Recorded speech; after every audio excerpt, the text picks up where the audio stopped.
Hey, Scarefest fans, this is Joe Lewis with Bonehead Weekly with another review. I first of all have to apologize to the management of Scarefest. I'm sorry. What I heard was because of my review of Ma, Juliette Lewis and Octavia Spencer have now canceled. They were in negotiations, ready to sign on the dotted line for Scarefest next year, and they decided not to come because I'm an asshole. I'm so sorry. This week, I have a review of a movie I didn't hate, The Invisible Man. Now, a little bit about The Invisible Man. It's kind of a reboot, remake. Watch Jay and Silent Bob reboot to get a definition of what those two damn things mean. Sometimes I get confused. It's written and directed by Lee Whannell. You would know him because he wrote Saw. He's also in Saw. He also wrote The Insidious, or a couple of Insidious movies. He directed the third one, and he plays Specs in the Insidious films.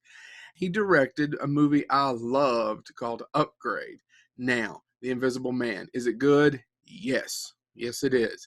It's better than a huge reboot, $100 to $200 million action film that it was going to be with Johnny Depp as The Invisible Man.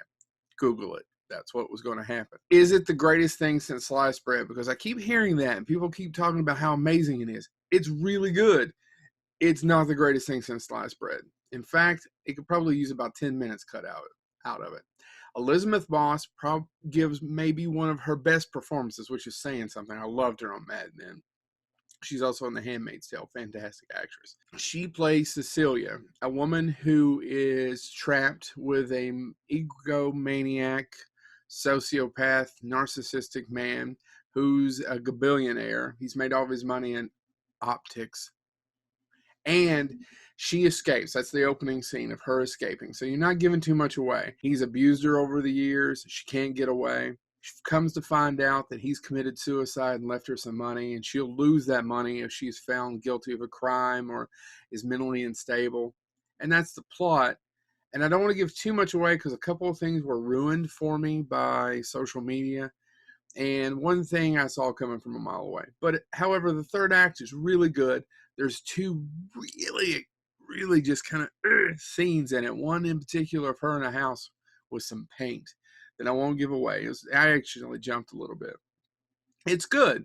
It's told from the victim's point of view and how she becomes maybe not the victim anymore. Go out and see it. Lee Whannell made a really good movie. Now, is it his best film? No. If any of you know me, you should see Upgrade. It's batshit crazy, bloody as hell, action, but we're not here to talk about that. It's not really a horror film. So go out and see The Invisible Man. Check it out. Worth your money. Had a good time. And maybe I won't piss her off, Elizabeth Moss, and she'll come to Scarefest next year. Here's hoping. Anyway, check out Lee Whannell's The Invisible Man. I hear tell he may direct the Escape from New York remake. We'll find out. So, this has been Joe Lewis of Bonehead Weekly. Check out The Invisible Man.